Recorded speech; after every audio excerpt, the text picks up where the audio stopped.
Ce lundi 21 novembre, Juliette Binoche est à retrouver dans Celle que vous croyez sur France 3. L'actrice célèbre pour sa filmographie bien remplie a été aussi mise sous le feu des projecteurs pour ses histoires sentimentales, pourtant toujours discrètes.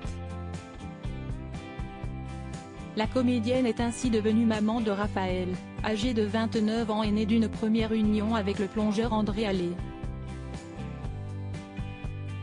Par la suite, elle a été en couple avec l'acteur Benoît Magimel.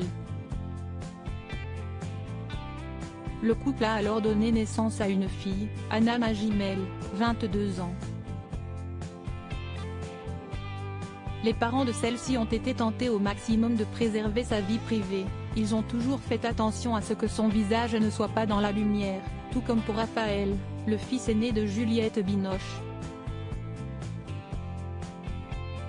Mais depuis quelques mois, la jeune fille a décidé de suivre le chemin de ses célèbres parents et de se lancer, elle aussi, dans le cinéma. En décembre 2020, Juliette Binoche, très fière, avait partagé sur son compte Instagram ses premiers pas sur le plateau du film Avec amour et acharnement, de Claire Denis, dans lequel elles se sont donné la réplique.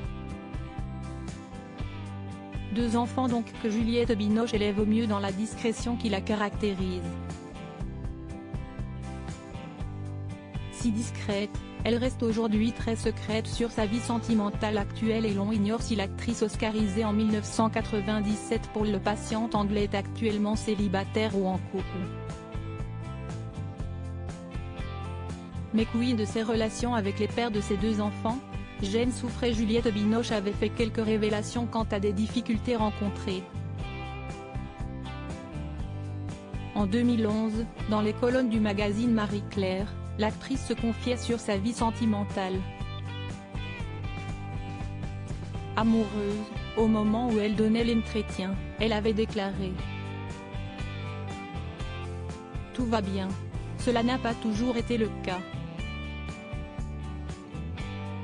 J'ai aussi connu des plages où j'étais seule et Jane Souffret, avait-elle fait savoir. Les enfants ont besoin, pour leur équilibre, de la polarité père-mère. Si est-il très compliqué de jouer les deux rôles. » Quant à sa relation avec André Allais et Benoît Magimel, elle confiait que cela n'était pas si simple. « J'aimerais que ça se passe bien, mais ce n'est pas toujours le cas. Le manque de communication fait qu'il y a des choses qui passent mal, avait-elle laissé entendre.